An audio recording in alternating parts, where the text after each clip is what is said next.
All right, everybody. It's a beautiful Wednesday. What can you say? Life is good. We have the one and only Gwen, who is traveling the world and seeing the world with different eyes.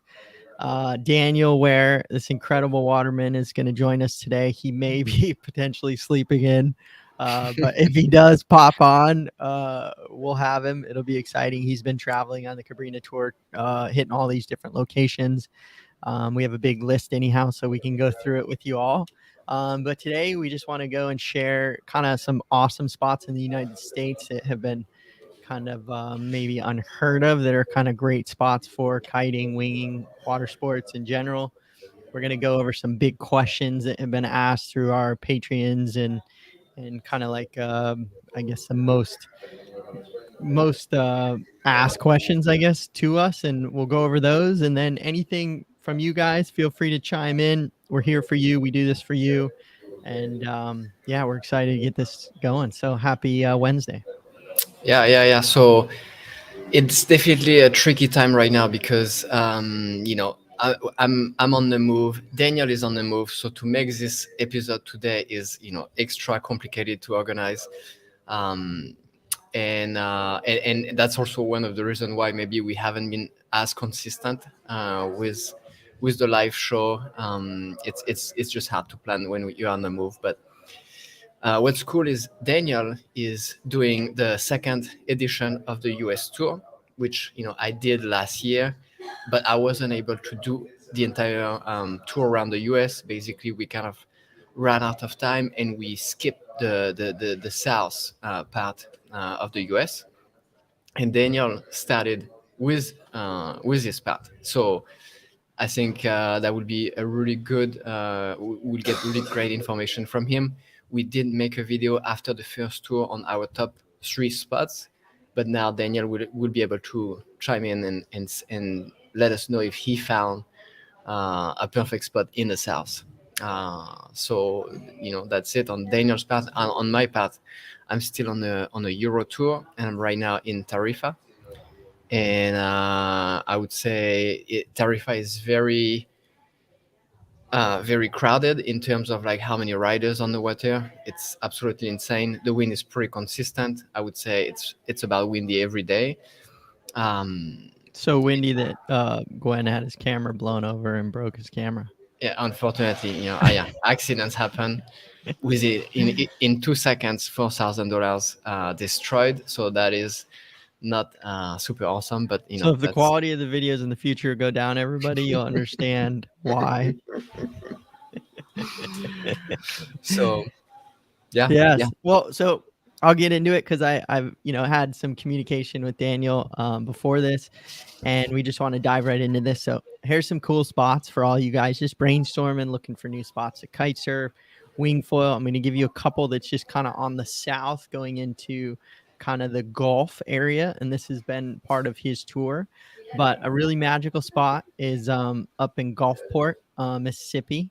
Tommy runs Gulfport Board Sports up there, but just a really unique location that really beginner friendly, nice shallow water, consistent winds, I would say, certain times of the year, but really a good spot to learn how to do kind of everything. And then they have an island on the outskirts, which is like a total magical location. I don't even want to say it because it's really magical. So if you're interested in that scenario and you're up in that Gulf area, I would say make sure to look up Gulfport Board Sports. Tommy's a total legend, great human. But there's a special little island out there, and you can have just butter flats, crystal clear water. It's absolutely spectacular. So that's one that has been one of those that kind of stands out. And then two other locations I would say that very consistent conditions would be Corpus Christi, Texas. I actually used to train there back in the day. But what's happening in Corpus Christi, which is super cool, and location there would be kiteboarding.com. The gang there, Jeff Howard, great humans, great people. They have a bunch of spots in Corpus Christi, but one is Wildcat, and it's a cool little park where I would say it's a little more experience on the launching, but you can always take your kite into the water, and it's super safe, and it's really flat and shallow, so easy to launch if you take it into the water. But you can launch from land, but it's a little tricky walking through the rocks. But what's super unique about Corpus Christi, it's super consistent, very consistent winds, Second of all, they get these nice kind of like powerful sea breezes, sort of, or winds that go through there. I'll say it's not a sea breeze, but we'll just say powerful winds to where it creates these swells, and people are doing these downwinders inside Corpus Christi, and foils are just exploding there right now. I would say crystal clear waters, maybe not so much, but very consistent. Great place to wing and kite surf. A great location, so make sure to take a look at that one. And then the other one I'm going to throw out is up in Houston. It's called the Levy, and it's a great spot with Houston kiteboarding. That's Phil Midler. This spot's super unique because here's your opportunities. One, it's dead flat water. It's again user friendly, and it's a huge jetty that goes out. And what's really neat is you can actually ride tanker waves there, which is very unique, and that's unheard of, we'll call it, in most locations. But they have all these apps, and they know what are the big tankers, and you can jump on it with your kite or with your foil or with your wing. And Houston Kiteboarding as well can take you out there and do these tows into these tanker waves. And Daniel was able to do that on his last trip. And That's what it was, because I saw a video on social media on Instagram, and I was wondering, what is this wave? It looked weird.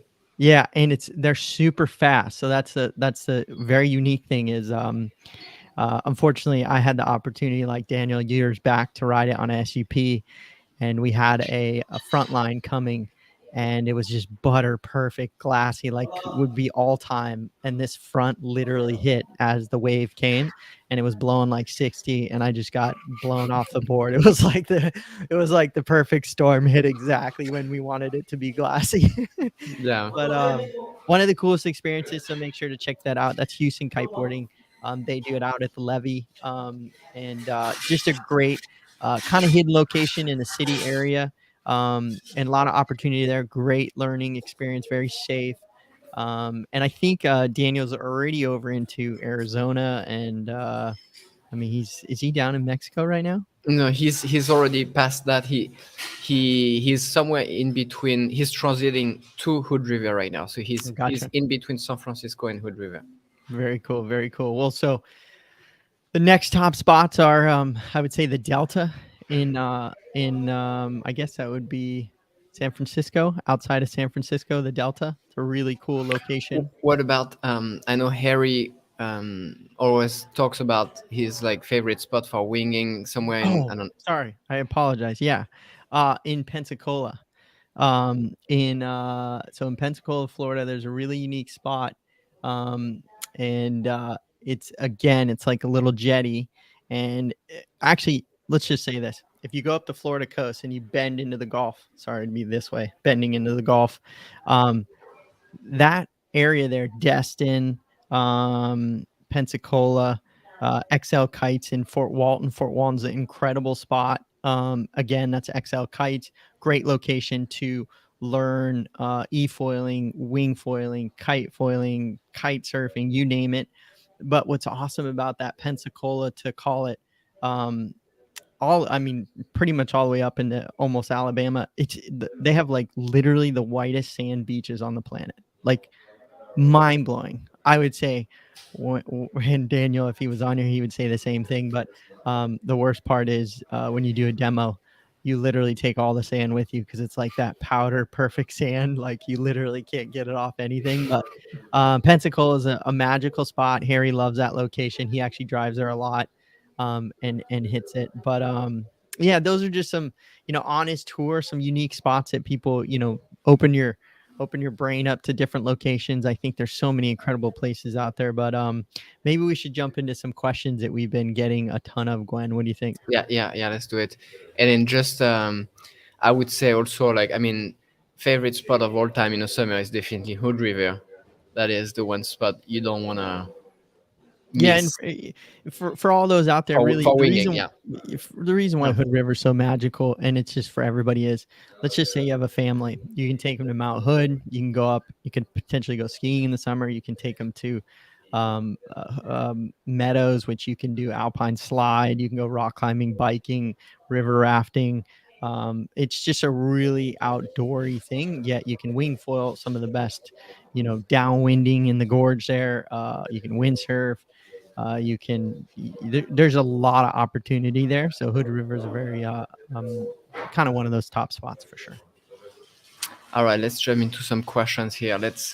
First question would be, how hard is it to learn to surf the wave with the foil when you hold the wing just in neutral for somebody that has never that has no background in surfing?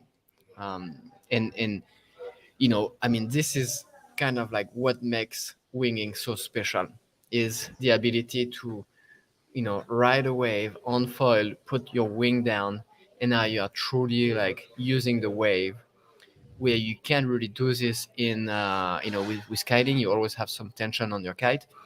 And then I would say with prawn foiling or surf foiling, it's pretty difficult. I would say it's way more difficult than with winging, because now you are going from a paddling position, prone, to standing up on your foil, and that is a very hard thing to do.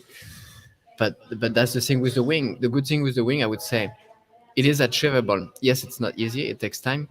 But the good thing with the wing is you don't have to start in waves. So you can start on flat water. You are riding. You pick up as much speed as you can, and then boom, you try to put your wing down and glide. And now you are used to balancing on your foil with some tension in your wing, and now you need to learn how to balance on your foil with no tension. So now you are straight on top of it. You could fall in any direction, but that just gives you the ability to learn in kind of like a safe environment. No wave, no nothing that's gonna disturb you. And once you get a good feel for it, I would say start with small waves, and if you can, perfect place is Hood River, for example, where you have this swell that never breaks. The tricky part would be if you go in waves that break. Now like, it can be hard, it can be difficult to get back up if you fall on the inside. Now waves are like coming to you. So that would be the one thing, is trying to find a spot that have swell that just doesn't really break. And Yeah. then yeah. I'm sorry to interrupt. I was just going to say, Gwen nailed it. I mean, that is exactly, you have the ability with a wing to learn it on your own without swell. And then you can slowly build your way into it, versus, let's just say you were learning how to surf, surf on a foil, or just surf in general.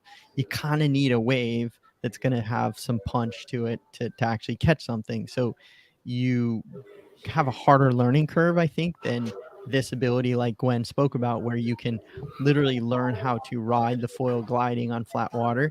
Then if it's windier out, there's wind swell, and you can use that swell to potentially let go of your wing and ride the swell. And like Gwen said, exactly, is if it's not breaking and it's a roller, that's ideal, because you have the ability to generate some lift, ride that swell, and build on that. So I would 100% agree with Gwen. I actually think it's probably the safest and easiest way to learn how to ride swell with a foil would be potentially with a wing. I would say if you learn how to wing, it's probably the easiest way to learn. It's way easier than if I were to try to go learn how to prone foil. Prone foiling is For sure. way harder, because you have to catch a wave. Then if the wave's breaking, you're launching out of the water, and it's a whole, and you have to go from laying to standing, versus you're already standing on a wing. So a great question. And I would say that I think, how hard is it? I mean, anything new is hard, but I would say it's totally achievable. 100%, like Gwen said. Yeah, and another way, if you have access to a boat, and like a boat that can make a pretty decent wave. We actually did that during the Euro tour in Lacano. We had no wind, and the local ambassador had a boat, brought us wake foiling behind the boat, and that's pretty ideal, because now you are like foiling behind the boat, so you have the rope, and you can learn. You still keep the rope, but sometimes you have some slack in the rope, so you are good on your position is good on the wave, and that's something you have to learn. Is where do you have to be to truly use the power of the wave. If you are in front of it, you lose it. If you are totally like on top, almost behind it, you lose it. If your foil is too deep and your board is almost touching the water, maybe you don't get the power. So all of that you can learn, but you can do the same with the wing. When you have a swell, don't put the wing down maybe, but just release some of the tension and see, do you feel that you are keeping up the speed, you know, with the swell, or if you have to like crank again on the wing to catch up. And by doing that, you can find exactly where you have to be on the wave. And we did make a video on how to ride waves, where we explain exactly that. We had the mic our onboard video series where we are on the water, and we explain this is where you have to be on the wave to be able to stay with it. And then the other thing that was interesting was the foil. So um, you know foils are very different, and some are like easier and harder. But to be able to ride a wave, if you have a foil that's like very big, it might be also very challenging, because one, it might be too slow, so you might not be able to keep up with the wave. And it might have like so much lift that as soon as the wave is going to take you, it's going to be hard to keep it down. So you have to like try to experiment if you can with different foils. Sometimes it's nice to have something that's like newer, like maybe something that's higher spec, that can have enough lift, but that can also have good glide, good speed, so you can stay with it. But like Harry was saying in our H series like review video, he was like, I don't want a foil that's too fast. So for him, he was like, I don't want to be on a 800, let's say, or even on a 1,000. I want to be on a 1,200 if the wave is small, because if I'm too fast, I'm going to outrun the wave. Yep. If you have a foil that's fast, you have to work more to be, you have to make sure you move to always be in the right place. If you have maybe a bit of a slower foil, maybe you can just always be in that right spot. Yeah, it's a great point. And an analogy came up recently, and I'll just say it because I think it's pretty good. It's like if you go out and you ride a bike, right, and you're on a mountain, right? If I just get on the bike, if I go down the mountain, the bike's gonna go. So it's very similar to a wave. If I'm on a foil and I'm on the mountain part of the wave, it's gonna have lift. When I go all the way down the mountain on the bike and I go out into the flats, I'm going to lose my speed. It's very similar to the foil. You're going to slow down because there's no lift there. You're just going to glide until it drops. And then same thing, if it goes from a mountain to a hill, I'm going to have to start pedaling, versus on a foil, you're literally just going to go and it's just going to come off foil. So it's very similar to that scenario if you want to kind of understand where to be on the wave. And like Gwen said, if you have a faster foil, you have to make turns to stay on the hill. And if you're not on the hill, you're out in the flats, and then you're losing your lift. So, and Jake Dog, thank you so much. E-foil and towing behind a boat can help learn balance without a wing. 100%. I mean, anytime on a foil, it's funny because even Gwen and I, months and months ago, I don't know, I haven't seen you in forever. You've been traveling everywhere, but I would say back in the day, whenever you go out towing, just like you get that, or you go, have some time where you're on a foil for like an hour, like standing on it, dude, your ability goes through the roof. Because I feel like a lot of times, like in Florida here, we'll chase out a wing foil session or something and there's no wind, and you spend 40 minutes in the water trying to pump to get up, and you spent actually 5 minutes on foil and your ability learning is a lot slower. So behind a boat or towing or an e-foil, they're amazing at really helping you in your foil kind of growth. Yeah, I mean, there is this video right now that I don't know if it's going viral, but it's a very popular video of this guy that was able to surf foil, prawn foil for an hour without falling. He just took one wave, and now he's taking waves nonstop for over an hour. And when you know that that is a possibility, I mean, I'm not, I mean, it definitely takes a lot of time to get up to that point, but like knowing that that is possible and that is something you can work toward is like super exciting. You can, I mean, it's much easier to get more riding time with the wing, but but that potential to me is like so exciting. What I'm loving is I'm getting a lot of people that you run into or you speak to or phone calls and so on and so forth. I've seen a lot of surfers that have now got into foiling and they're super into it because they're incredible surfers. And what's even better is I don't know how many of them now have said, Damien, I got a wing. I can't believe I waited this long. I don't understand, like, why have I not done this one on all these windy days?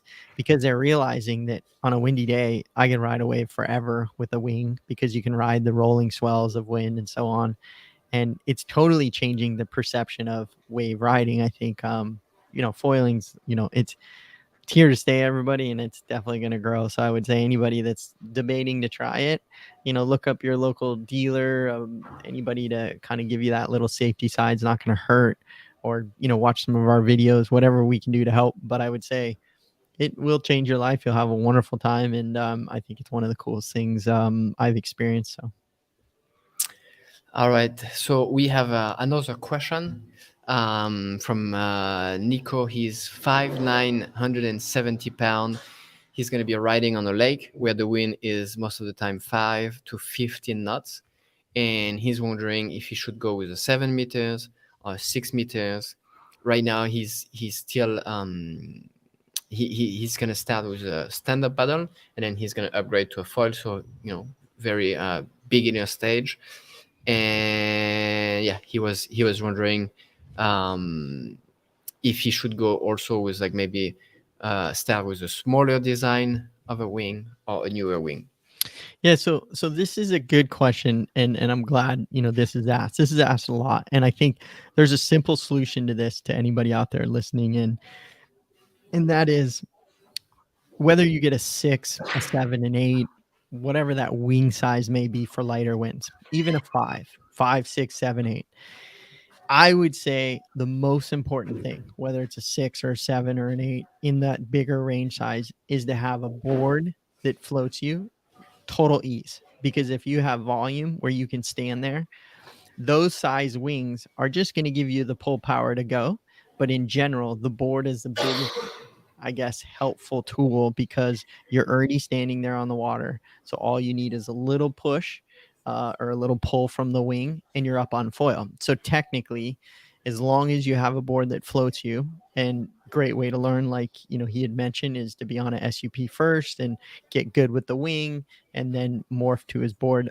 So I would say in general, depending on everybody's weight, I would say 100 liter if you're a really small person, all the way up to 150 liter. It's not going to hurt anything in your first learning. We've said this a million times.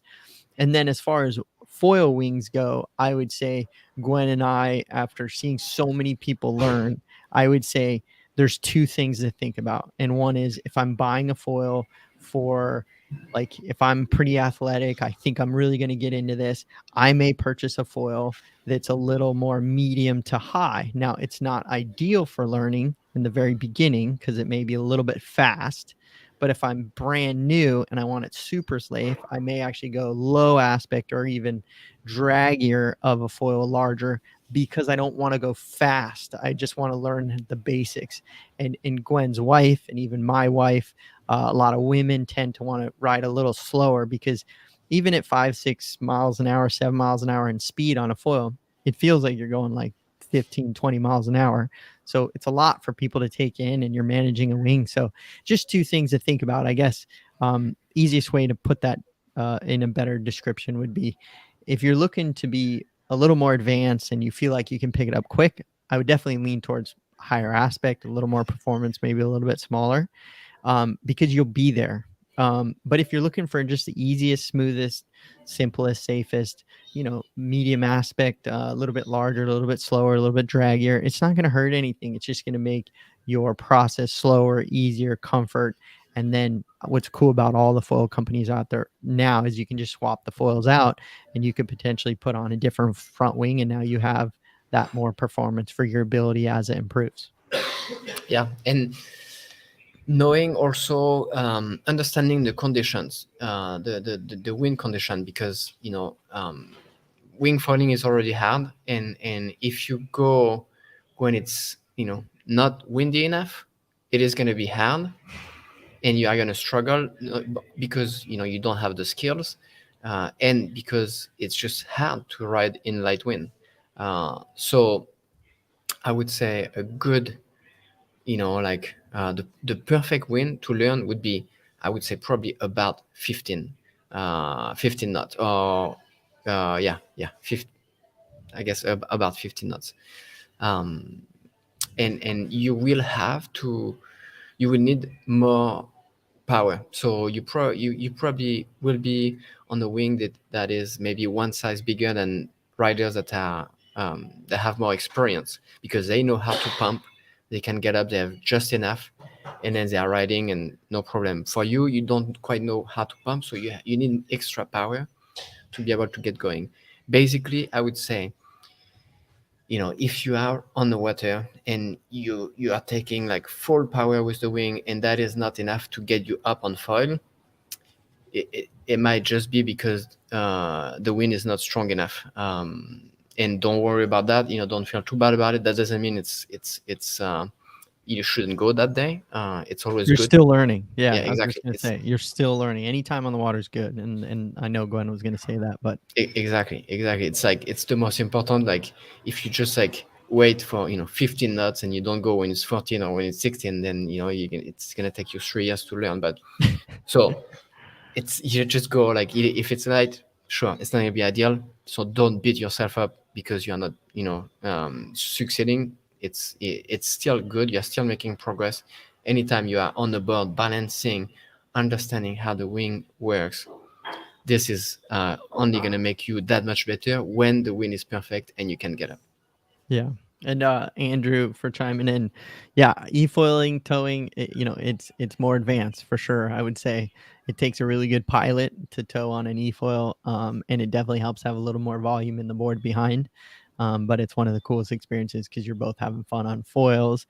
Nico, thanks for chiming in. X3, Cabrina X3, 6 meter, works great for light winds, overpowered on a SUP. Awesome, great information. I think 6 meters seem to work really well in those light conditions. It's our go-to for sure. It's a great wing for sure. Yeah, there was another question, if we want to jump into the next one, which Sure. again is about light wind. And I feel like this, it's summer right now. Many places, you have light wind. So people are like, want to go out and they want to know how to maximize the time on foil. So this question is, in light wind, let's say 8 to 15 knots, what is the most important thing to be able to get up? Is it the foil size? So that's the question that's being asked. Is it the foil size? Is it the aspect ratio, or is it the board size? Hmm. Another that should have been asked is the wing size, Yeah. which matters as well. But so I think that question is it's loaded. I mean, they all play a difference, and I would say there's so many working parts there. And the reason I say that is if the winds are light, you may have a big volume board that's super buoyant, but a big volume board that's super buoyant also has more stick to the water, so it may not release as good. So it may be a little bit trickier there. You may have too much of a high aspect foil, so it's harder to get the board to get up on foil. You may have too small of a wing. You may have, there's so many variables. So I would say, in general, I would say, I think the biggest, if I were to say one thing that I think makes the biggest impact on people, and then, this goes right into a question asked by Rob Highland here, and that is, I believe the board, in my opinion, is the biggest helpful tool. That's my opinion. I think you can get away with some wings, your ability, for sure. If you're a better ability, you can get away with a lot of different size wings. But in general, to be able to pull in and have power is going to be helpful than to try to pump, because not everybody's very skilled at pumping. But to have a board that's as small as you can get it, compact, but as much volume as you can get for yourself, so it's very easy for you to stand on, that's really going to help the most, in my opinion. That I think is very helpful. Now, if you have your foil mounted in the wrong spot, completely at the back of the board, it's not going to lift you anyhow. So there's a lot of variables. But I would say in general, that would be my best answer. And the reason I'm leading right into this, Rob Highland asked, considering about downsizing boards, how many liters should you drop? Would you recommend making without being frustrated? I mean, that's another loaded question. Well, ideally, you want to try, because here is what happens. And we are, right now, we do a lot of demos. And so we see that all the time. We did on the demos have like a 58 liter burn. And so happens all the time that we would have, people, coming, hey, I'm riding like a 75 liter board. I'm thinking about downsizing, which 75 is already like, Smaller. pretty small. So you have to be, already have quite a bit of experience wing foiling. And so let's say that jump, 70, 75 liter to 58 liters to 60 liters is a big jump. And did you see people struggle more than it's like most people, I would say, don't get up. Yeah. And it doesn't look like it when you look at the board on the beach. You are like, oh, okay, that's gonna be good. But that's the thing. If you can try, to me, that is the ultimate test. I don't think there is a rule. I don't think there is like a calculation. Your weight, your days on the water, your age multiplied by your weight, multiplied by your days on the water, divided by whatever. I don't think there is a formula like that. So what you have to do is soon. we're going to try to come up with one. So that would be a clickbait. But the truth is, you have to go out, and if you have a friend that has a smaller board, or if you can go to a demo, or you go to a shop, you try a board, and that is the test, and that's how you're gonna know. Because in the end, it sucks if you have so much fun on your 75, 80, 100 liter board, and then you go from 100 to 80, and now you cannot get going. That is frustrating. You are used to be up and going, and now you are back to a beginner where you struggle to get going. So you don't want to be in this position. I would say if you're jumping from say 140 liter to say 100 liter, it's a great step. If you're jumping from say 100, like Gwen said, 60, 50, ginormous step. So and the difference between 110 liter to a 90 liter to 80 liter is significant. You'll notice it. It's a big change. It's pretty noticeable. So I would say try to keep those jumps. I would say listen, one of our videos, we have Rob Douglas, who was on here recently. He's very knowledgeable, and he makes minute changes, just slowly changes, chipping away, and to him, that's the best way to do it. And significantly, it's a different ride for sure. So and something that is worth like mentioning again is being able to ride a 30 or 40 liter board isn't the ultimate goal. It's not always the best choice, even if you can do it. So you just look at like the competition, like like where the pros are going, wing foiling, doing free. They are not on the smallest burn. They are not on like 30 liter burns. So sometimes they are on like 60 liter burns, sometimes they're on 70 liter burns, and they can still do backflips on flat water and stuff. So a 70 liter burn is not gonna be necessarily too small. It's not going to be too big or too big, or a limiting factor to your progression.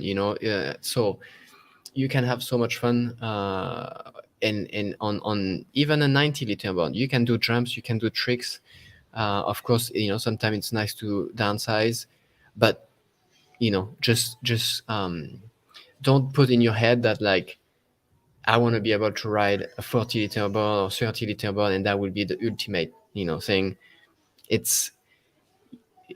I mean, we go through this stage. We have been obsessed with these boards, and then we are not riding. We are in the water trying to get going, and it's not that fun. Gwen said it the best. Look, if you can find somebody to demo it, if you can try one, go to a demo. it'll help you a ton to get a really good idea of how much leader I want to drop to. And then thank you, Andrew Anderson, for sharing your feedback on, you ride an 87 liter board, 5 meter, 6 meter. Great for you in 20 plus, and then you drop down to your 4 meter wing, 60 liter board, and all high aspect. Awesome. Thank you for that. And then this is a great question. Will Moody, I'm a kite surfer, just bought your first wing. Could I use a secondhand windsurf board to get the balance and feel for winging before choosing the first foil board? 100%. Yeah, you can ride. I mean, you can stand on a SUP, you can stand on anything. I would even say just fly the wing on the beach. The more time you put that wing in your hands, the more time you understand it going back and forth. I would say if your windsurf board has a dagger board in the center, it's going to help a lot to kind of work on going upwind. If it's in the back, it's going to kind of want to weather vane and go downwind. Definitely a center board is going to help you kind of go back and forth, but totally it will help you. I honestly say to a lot of people, jump right to your foil board, because you'll kind of go learn it quicker than you think. The wing kind of you pick up if you have a few days on it, you'll kind of learn that, but really go through. We see it a lot, but the more time you can spend with the wing before you go into the water and you feel really comfortable and you don't have to look at it, is really going to help you. A lot of people use skateboards, ice skates, skis, and they ride around in a parking lot, whatever, and they learn the wing. It's going to help you a ton before you get in the water, because you got to balance on everything. You got to learn how everything works. But if you can kind of eliminate this thought of the wing, it's going to help everything down below. So and then you get the people that are just like, I'm going to do it all at once. I'm just going to go in and there's waves and they're just swimming the whole time. And then they're trying to figure out how to carry the gear all the way up the beach. Yeah, something that would be worth mentioning, especially, we have been talking about light wind here, and the mast size is, I think, an important factor. I see a lot of people that have a huge mast, I mean, 90 centimeters and up. And, in their head, it's like, well, having a big mast give me more room for mistake to go up and down. But the thing is, I find it pretty significant in light wind. It is much harder to get up with a 90 centimeter mast, because you have so much drag under you. And in light wind, I mean, you don't have that much chop. So it's not like you absolutely need a huge mast. Yep. So to me, it's only making it more difficult for yourself, where you don't need to have that height. So you can even go with a 70 centimeter mast, and it would be that much easier in light wind. And if it's light wind, you probably don't have much chop, so you are fine. You can also means your foil will actually be closer to the surface. Often if you have a 90, you still end up riding at the same height over the water. So that means you have just that much more underwater. Get yourself maybe a shorter, a 70, and try it. And you will see that you can get up easier, and you feel less resistance when you are gliding. This is an awesome point, Gwen, because even yesterday I was speaking with Matt Elsasser, who's incredibly talented human. He's been doing all these downwind runs in Hood River on an SUP, and it's a new thing. It's just exploding downwind runs. Their recommendation, Matt's recommendation, which is a trend now, is actually start with the 24-inch mast, really small, because one, it's exactly like Gwen said. It's funny because in Florida here, there's no wind right now. So I've actually downsized from a 32-inch mast all the way down to a 28-inch mast, because when it's so light, I can get up so much easier with a smaller mast. Not to mention there's no waves. It's like a little tiny piece of chop, like maybe a mouse could ride it.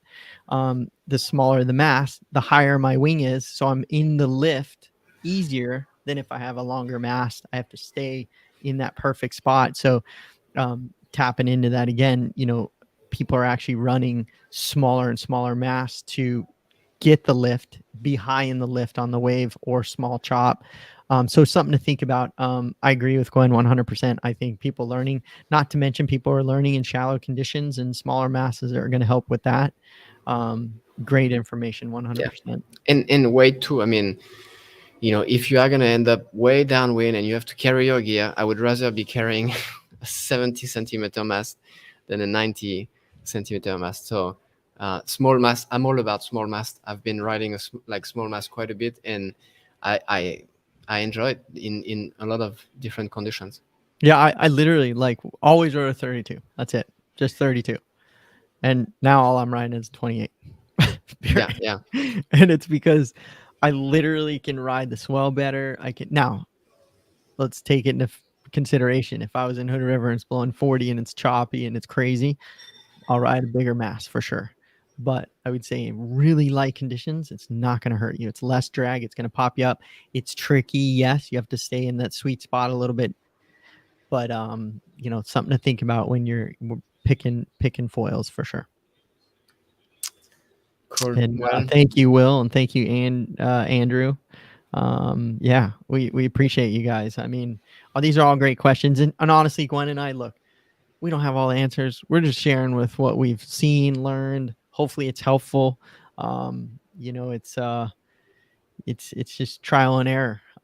That's kind of what it is. It's trial and error, and learning from people like you, and sharing. You know, everybody that supports us. You guys leave incredible comments for people, and we can't be more grateful for that because it's helping everybody. That's the whole point. So it's a beautiful thing. Let's see. Let's take the last question from Jake. Sure. Yeah. Maybe a more advanced question. The carbon mass have smaller width and thickness than aluminum mass. So would a 95 centimeter carbon be similar drag than a 75 centimeter aluminum? That's a good question. I would say, here's what I would say. The simplest thing I would say is everybody's mass may have a different type of, we'll call it camber or foil shape, or however you want to say it. A thicker mass, you know, should in theory have, it's an airfoil is really what these are. It's still an airfoil. Mass is an airfoil. It's just like your wing. It's an airfoil. We got Daniel on here. Let me keep going where we're going. We have the mass. So the thicker the mass, one, usually get with thickness, you get more strength and sturdiness of a mass. Whenever it's really thin, it can get a little bit more bendy or flexy. Now, the longer the mass, it's going to be potentially more bendy or more flexy. Shorter can be stiffer. But I would say in general, the difference between aluminum and carbon, just my opinion, aluminum has a tendency to corrode or seize up if you're not good with your parts and pieces. Carbon is, you're not going to have that issue. You know, it's lighter. Aluminum's a little heavier, but aluminum's a little cheaper. I think that they both work fine. I wouldn't say there's a super negative. I'd say if you're a little more advanced, you know, people are actually riding aluminum heavier mass for, say, bigger waves and towing, because you actually want solidness, you want stability.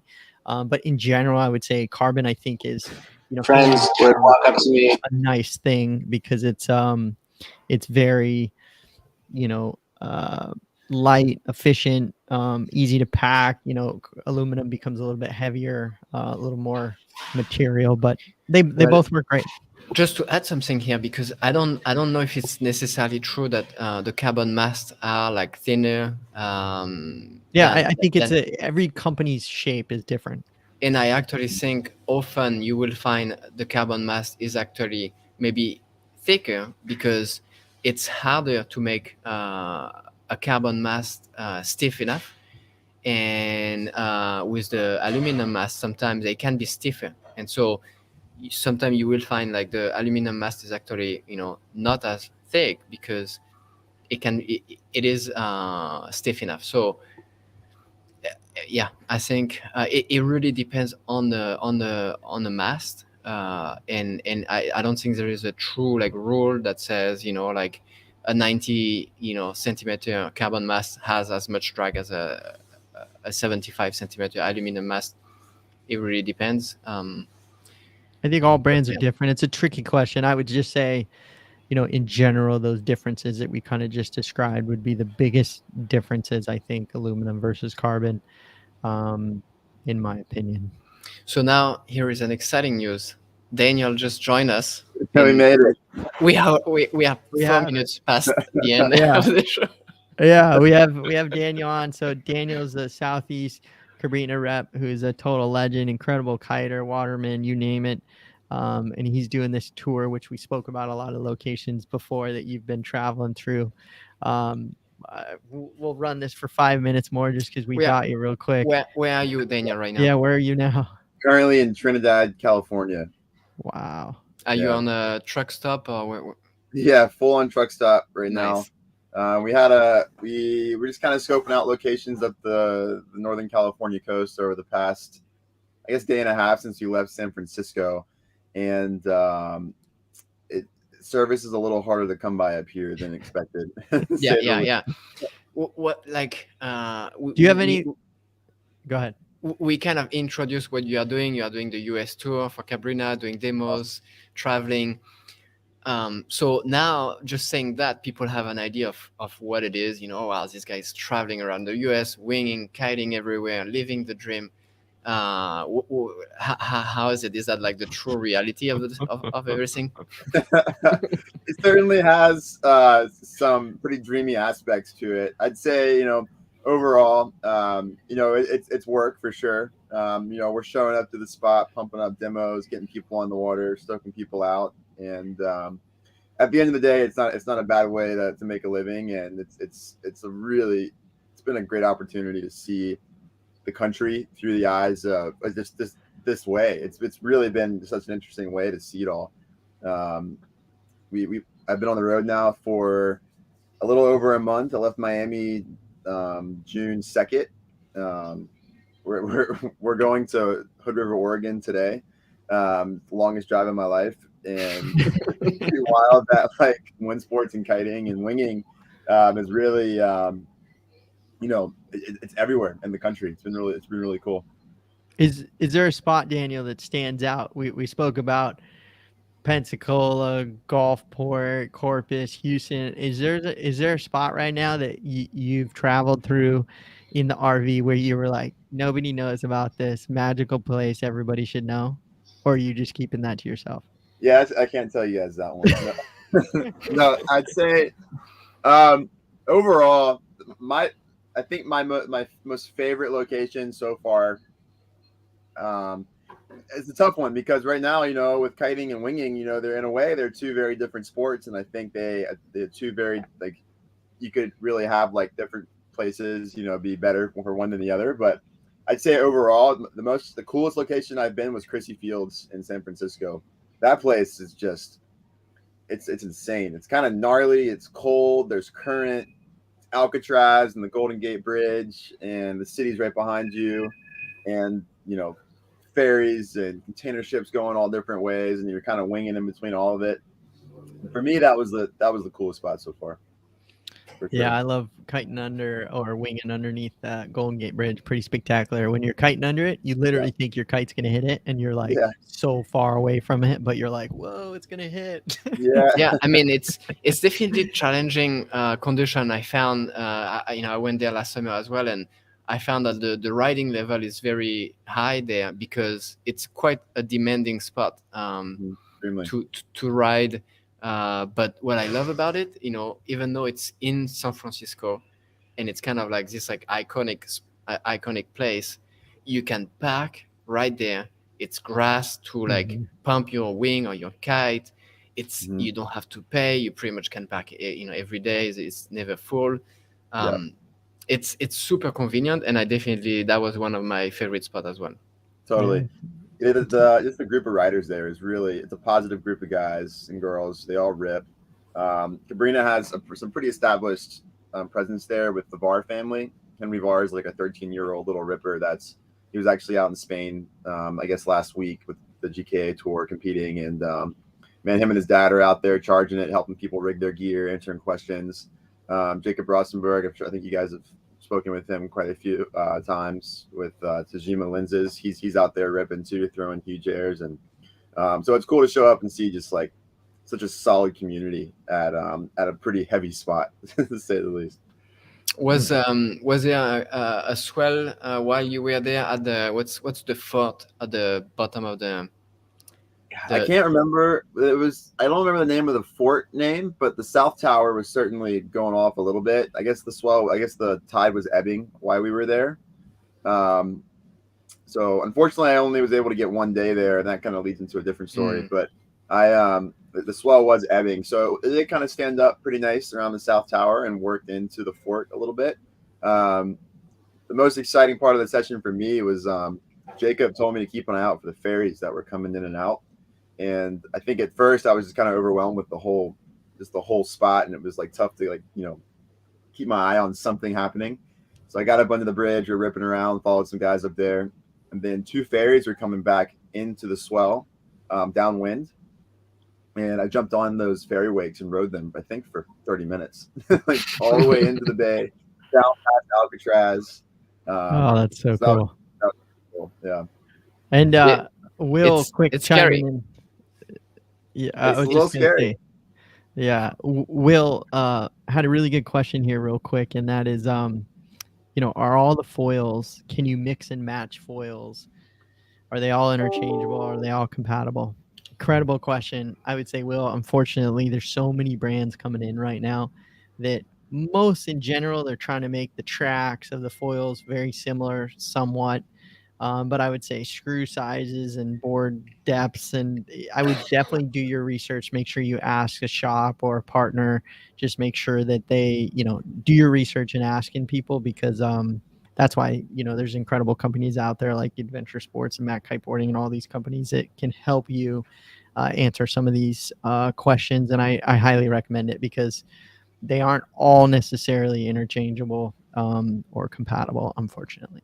That's a great point, because something that just happened while I was in Europe is I saw in the news they are going to make a rule that says that every phone company have to have the same system for charging phones, because there is such a waste of chargers when you switch phone.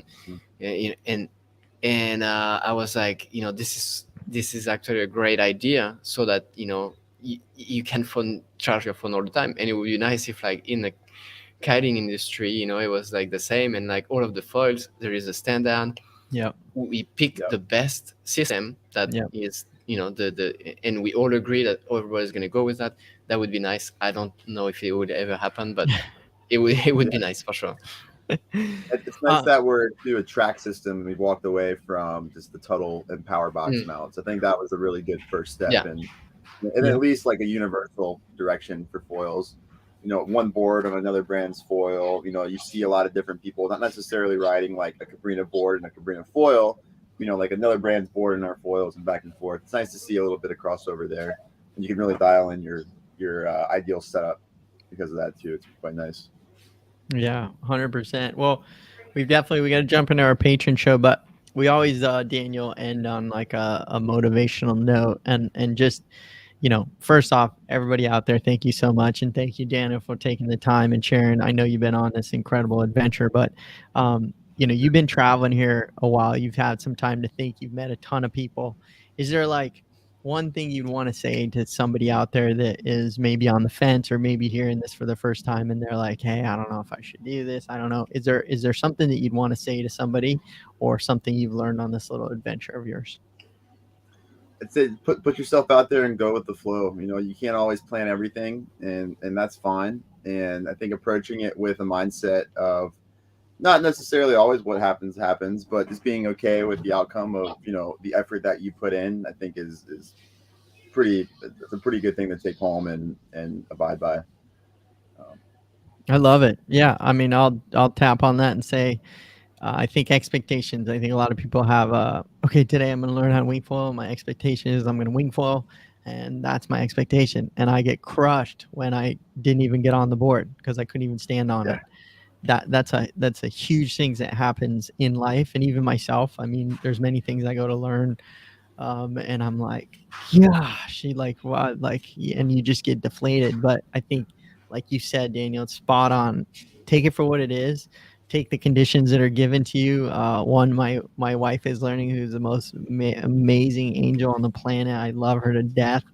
But one thing I've been good at in life is that I can go to the beach and it may be windy, not windy, turns into diving, seaweed, who knows, any obstacle could come at me and I'll probably be able to morph into trying something and have a good time doing whatever it may be.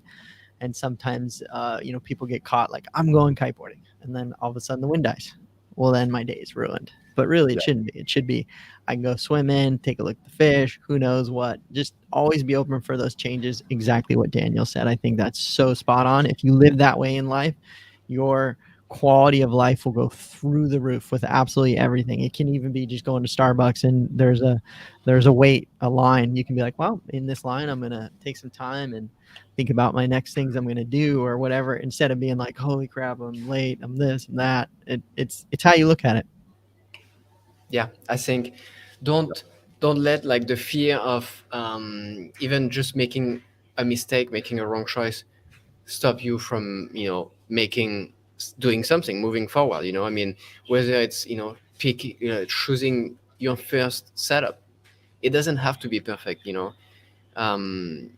Allow yourself to make mistakes, and you're going to learn from it. I mean, it doesn't have to be perfect. We all started on like gear that was probably the least perfect, and here we are, sharing our experience, trying to help you not make these mistakes. But in the end, it doesn't matter. You can make these mistakes and it will be fine. You will just learn from it and you would, move forward. If you just don't even go, if you just even don't get into it because you are like, overwhelmed by what is the perfect gear for me, I think that is a bigger mistake. Just go, do it, try it, make mistakes, and that's life, Yeah, I actually think that any decision you make, more than likely, it's still not going to be perfect, but you're going to learn from it, and you'll always evolve if you're willing to learn and be open to it. So that's Definitely. it. I mean, could I say I have the perfect setup? Oh man, there's like the foot straps. I could adjust just a hair. I could do this, or I could, it's like, so there's this always ongoing. So it's a cool thing. But Daniel, we love you. We thank you. We hope your travels are safe. What are your next stops coming up so the world can know on the Cabrini tour? Hood River. We're there for the next 7 days or so. Awesome. So everybody who's in Hood River, look for the big Cabrini RV. It's loaded up. Make sure to say hi to Daniel. He's a total legend. Yeah. And on that note, we thank you, everybody. We thank Gwen for making the time, and Tarifa, Spain. It's just pretty cool. We're sitting here. I'm sitting in my house like I always am, just sitting on the computer working away in Jupiter, Florida. Gwen's in Spain. Daniel's in an RV, like in the middle of the forest somewhere. How cool is that? Look at the redwoods right there. Are you at Redwood Forest? Yeah. No way. I've been to that spot. The trees are insane. Anybody in San beautiful. Francisco, Redwood Forest is mind-blowing. Yeah. Yeah, that's awesome. Well, we love you, everybody. We're going to jump into the Patron show. So for $5, you can support the channel. It's mainly just drink coffees with all of us. And we go into our private chat with all the local people who help us and support us. And we can't thank you guys more. So on that note, we're going to switch it over. Everybody have a wonderful Wednesday. Thank you guys all for chiming in and being a part of this. And feel free to message us so we can have some new talks, anything you want to hear about, whether it's depression to wing foiling to kite foiling to you name it. We're going to do our best to help you guys in any way possible. So we're here for you. All right. Thank you, guys. Thank you. Thank you, Daniel. Thank you, Gwen. Thanks.